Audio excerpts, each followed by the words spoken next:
So I, 23 female, have been with my husband, 29 male, for 3 years, and we were supposed to get married a few days back.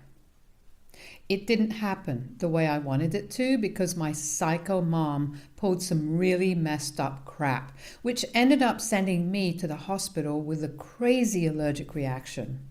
She swapped out my floral arrangement of only orchids and peonies for a bunch of daisies, dahlias, and irises.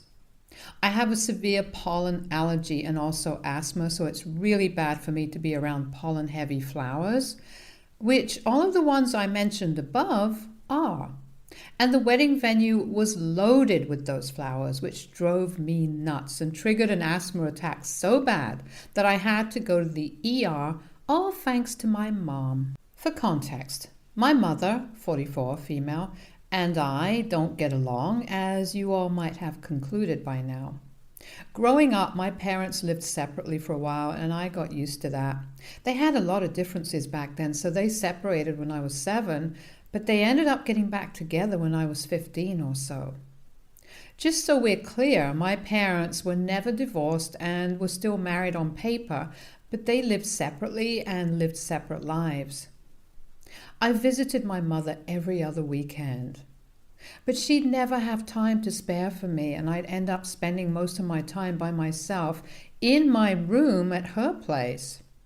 So that was my relationship with my mom, and it was strained at best. But we were on okay terms. She did see other men when she was separated from my dad, but I don't know if those guys knew about her marriage beforehand. And I never asked. As far as my dad is concerned, he never brought home any women, and even if he did see other women, I didn't get to know about it. They remained on good terms even while they were separated, since they'd parted mutually and so-called parented me to the best of their abilities. Or, well, at least my dad tried to. My mother wasn't very keen on parenting me at all. I'm over it, though, and I didn't try to reconnect with her or fix my relationship with her after I left for college because I got too busy. College is also where I met my husband, and no, he wasn't a student there. I became friends with his sister during college, and one year I had to stay back during Thanksgiving since I couldn't fly back home due to a blizzard. My friend lived nearby, so she decided to invite me to her house for Thanksgiving dinner, and that's where I met my husband for the first time. I was 19 at the time and he was 25, so I thought the age gap was a little weird, and I guess so did he, but neither of us did anything about it. But we did become friends and kept in touch. We'd speak to each other almost daily for a couple of months and even hung out a few times. After that, there was just no denying that we had a thing, but he was really shy and didn't ask me out, so I decided to ask him out instead, and it was really sweet. He ended up saying yes, and we started dating. After I graduated, I moved in with him, and about 6 months later, we decided that it was time to tell our families about us. I already knew his family, and they seemed to like me. I was hesitant to introduce him to mine, though. I was cool with my dad, but I didn't want to introduce him to my mom because I just had a gut feeling that something would go wrong if I did. I didn't even know it back then, but yeah, I was right. I did end up bringing him home to meet my parents during the holidays, nevertheless, and back then, I believed that it had gone well. I didn't notice that my mother had been really quiet during the whole thing and had been actively avoiding looking at either of us. I was just glad she wasn't saying weird crap about me or making backhanded jokes about me like she usually does. He only met my family a couple of times after that, and I didn't notice anything off at the time, so I had no idea about what my mother was thinking then. 7 months ago, my husband proposed and I said yes. My parents flew down here to be able to attend the wedding 4 weeks ago as a surprise. I was happy about my dad being here, but not too thrilled that my mom was here too, because all she did was nitpick my choices and try to bring me down. I wanted to send her home without any reason, but I didn't because then my dad would leave with her, and I didn't want that because then my wedding day would be really sad for me.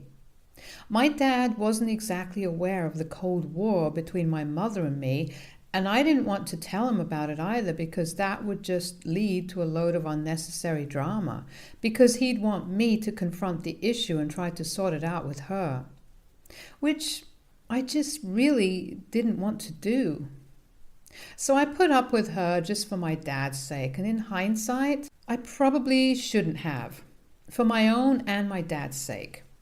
I'd finalized my florist and floral arrangements and decorations for the wedding about 2 months ago, and incidentally, my mother found out from a list that I'd left on my desk that she happened to be friends with my florist. She'd been visiting my husband and me, which they'd been doing often ever since she and my dad came by, but I didn't think much of it. I just figured that they were visiting us almost every other day before the wedding because I'd been living away from home for a really long time, and I guessed that my dad just wanted to see me more often, which is why they were visiting us so much before the wedding. I didn't find out that it was actually my mother's idea until yesterday, when I finally told my dad about my issues with my mother. Now, finally, it is the wedding day.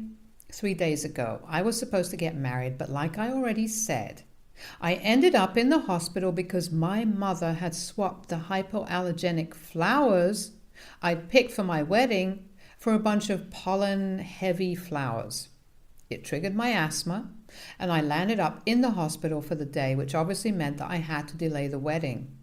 It wasn't even just a couple of flowers, but the whole place was teeming with them, which is why it became incredibly difficult for me to even breathe there. My husband and I had visited the venue in the morning to check how the decorations were coming along, right before we went to our separate rooms in the hotel to get dressed, and they were still doing up the place. But they'd already made the floral arch and done the flowers, and I realized instantly that these were not the ones that I'd approved. As soon as I went inside, I started sneezing and coughing like crazy, and unfortunately, I'd forgotten my inhaler in the car, so it just got worse by the time my husband arrived with it, and I had to be driven to the ER because my lungs literally felt like they were closing in on themselves. I had only an hour to spare, and the doctor said that I'd be fine, but I could not be back in the venue until it had been properly rid of all the flowers and traces of pollen, which would definitely take a while. We had no time to waste since we were already running pretty late, and I really didn't want to keep my guests waiting. So I sent my husband back to deal with that while I stayed in the hospital waiting for my lungs to feel normal. I drove myself to the hotel so I could sit in my room with my bridesmaids and get my makeup done at least because I was already running an hour late for the wedding. I'd realized on my drive that there had been no news from my husband after he'd left, so I tried to call him, but he didn't answer, and neither did any of my family. It was only while I was getting my makeup done that I received a call from my mother-in-law telling me to come to her room immediately, saying that there was a family emergency that I needed to deal with urgently. So I rushed to her room and found my husband, my dad, my mother, and my mother-in-law sitting in the room. Everyone, with the exception of my mom, looked really disturbed, but she looked quite okay. There, I was told by my mother-in-law that while I was in the hospital, my mother had pulled my husband aside at the venue while they were all trying to speed up the process of clearing out and cleaning the place to get rid of the pollen, and tried to make a move on him. For a second, I couldn't even believe what my mother-in-law was telling me. And I looked at my husband for confirmation. When he nodded, I realized that this wasn't just some massive prank on me, and they were all actually serious about it. My mother-in-law continued speaking and told me that she'd caught her in the act and had actually overheard my mother talking to my husband. It still makes my skin crawl to even think about that, and it's really difficult even typing it out for everyone to know, but I know I have to say it now. So my mother had told my husband that she'd always sensed the tension between them, and now that I was finally out of the picture, they could now get together for real instead of trying to push their feelings down. My husband tried to get away, obviously, but my mother insisted that she knew they had a thing and didn't want to waste the potential of what could have been. Luckily, my mother-in-law was there and she confronted my mother and even dragged her away from her son. That ended with a nasty argument between my mother and my mother-in-law at the venue. That had gone on for a while, which is why nobody had answered my calls. My husband finally had the sense to suggest that everyone be brought to the hotel instead of creating a scene in public in front of all the staff at the venue, which is what they did. And now they were here to ask me what I wanted to do about this situation since it was our wedding. I didn't even think twice before telling my mother to get up, pack her bags, and leave right then. My mother didn't argue either, and neither did she look back at my dad to ask him to come along, which was surprising, because she'd literally just tried to cheat on him with her daughter's fiance on her wedding day. I also realized that she must have spoken to my florist and changed the order for my wedding, and the florist must have done it because they were friends. When I spoke to the vendor, she told me that she'd received a call from me a couple of weeks back with a request to change the order and a proper discussion about what I wanted, which is why she'd done so. So I'm guessing my mother must have gotten a hold of my phone and made the call while I wasn't in the room, because I do have a tendency to forget things. And my voice is similar to hers. A lot of people get confused on the phone, including my dad. Anyway, my mother left, and even though it was a really tense and awful morning, my husband and I did end up getting married. The ceremony started an hour later than it was supposed to, and it was kind of embarrassing, but it was still beautiful. Even though there were absolutely zero flowers there, my husband had doubled up on the balloon last minute and made it livelier, which was a genius move on his part, I just say.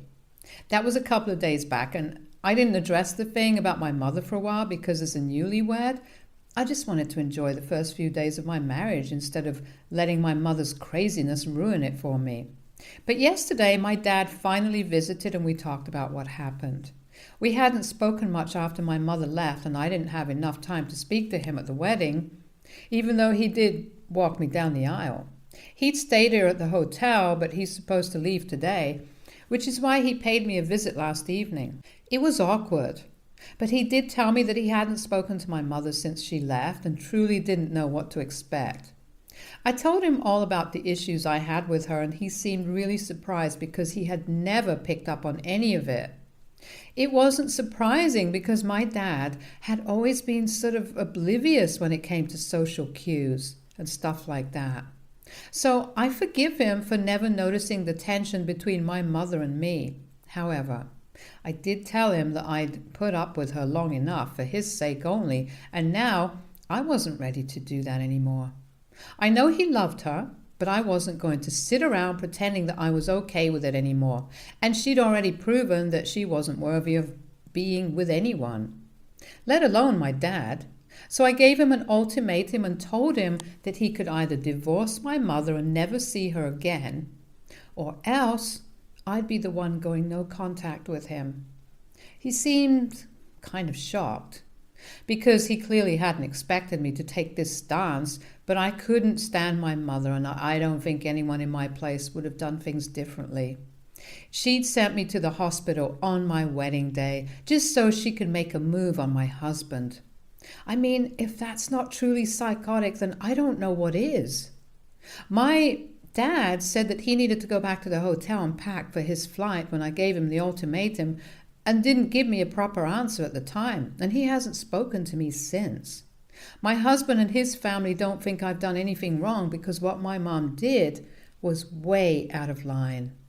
It was disgusting and repulsive, and for my dad to even consider still staying with her after she tried to cheat on him with his son-in-law was just crazy. But I also don't want to lose my dad because he'd been my rock growing up and he's literally the only family that I have. So it'll be really bad for me if he chooses to cut me off and stay with my mom instead. I don't know if what I did was right, and I don't know if it was my place to demand that my dad leave my mother because it is his life after all. I could just stay in touch with him and not my mother, but I can't imagine that working.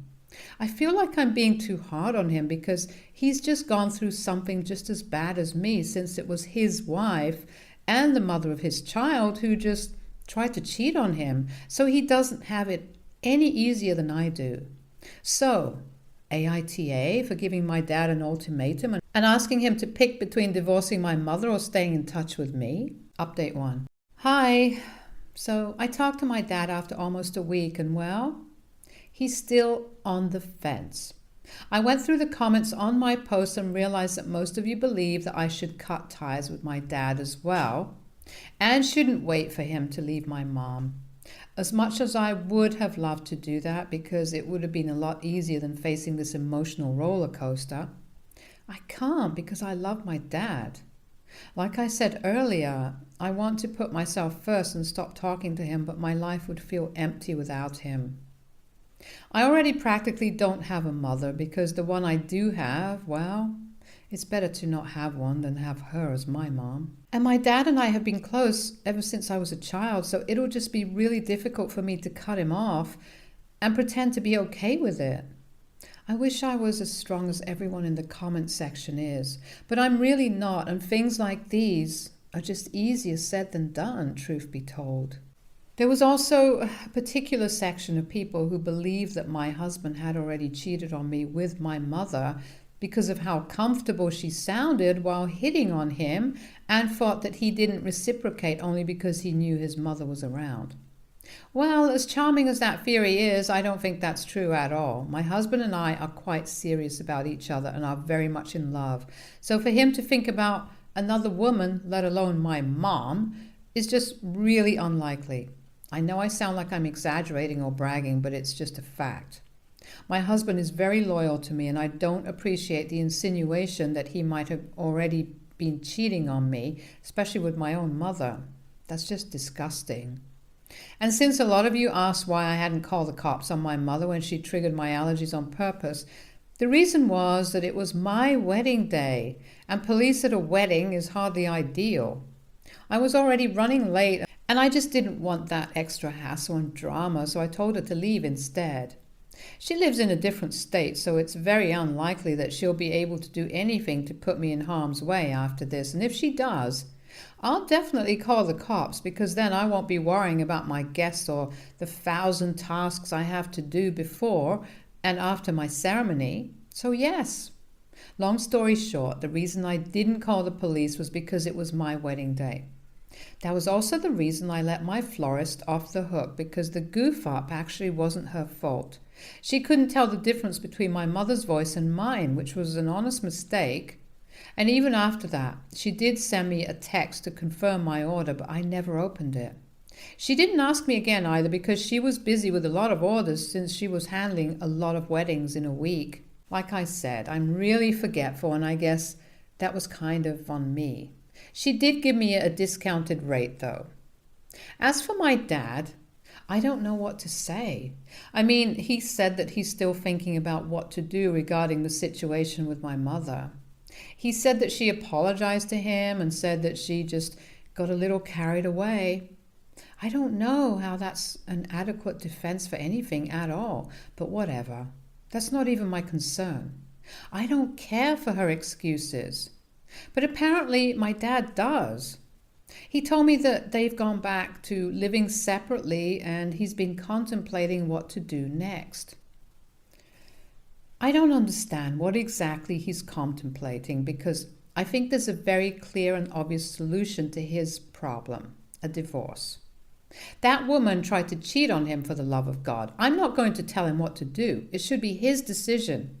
But whatever he chooses to do, he'll have to face the consequences of his actions, and if he chooses to stay with my mom after what she did to me, then he'll have to lose me, and that's for sure. Update 2. Okay, I get it. I read the comments and I understand that I can apply the same logic that I used to defend my decision of not cutting ties with my dad to the situation that he's in. I get the irony, and I'm surprised I missed it the first time around. I guess I've been way too emotional, and that's why I didn't even realize I was doing the exact same thing that I was calling out my dad for.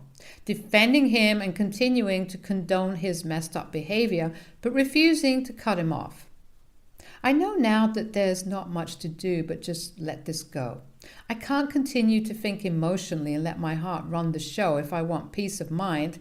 And even my husband agrees I need to let my family go because the way they've been acting is nothing short of crazy. My mom's insane and my dad's no less because he's choosing to put up with that insanity quite willingly. He still hasn't been able to come to a decision about what he's going to do, and it's been more than 2 weeks. I think I've given him enough time to think about his decision, and if he still hasn't been able to come to a conclusion, then I have my answer. If he's not strong-willed enough to let my mom go now, then I doubt he ever will be. But I know that I have to cut him off for my own sake, and I'm going to do that now. I did it. I called my dad up and told him that I couldn't, for my own sake, have him as part of my life anymore. He was shocked when I said that and tried to tell me that he still hasn't reached a conclusion about what he wanted to do regarding the situation with my mom. But I told him that the fact that he was stalling me for so long meant that he was still willing to give her a chance, and I just couldn't accept that. He knew everything that my mother had done, and despite that, he was inclined towards choosing her. Had it not been for my ultimatum, he probably would have gotten back together with her already, and he didn't have a reply to that because he knew it was true.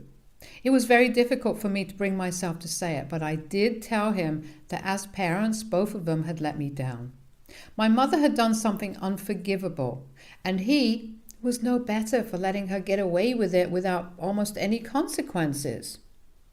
I could tell that he had a lot of things that he wanted to say, but he only said that he'd still be waiting for a text or a call from me whenever I was ready to forgive him, which meant that he was definitely going back to my mom. He said that he was sorry for whatever they'd put me through and hoped that I could forgive him someday, then disconnected the call. It was heartbreaking and I'm still not over it, but my husband is being really great, so I guess I'll come to terms with it soon enough. I just wish I'd called the cops on my mother that day and taught her a lesson, but I didn't, just to avoid the drama. I'm not going to say I regret it, but I'll definitely keep praying that something terrible happens to that woman. She deserves the worst because she is the worst. My husband and I are supposed to leave for our honeymoon in a couple of days, and I'm kind of sad right now, but I'm hoping that the trip will help me take my mind off of things. Stay tuned for more stories from our girl relationships.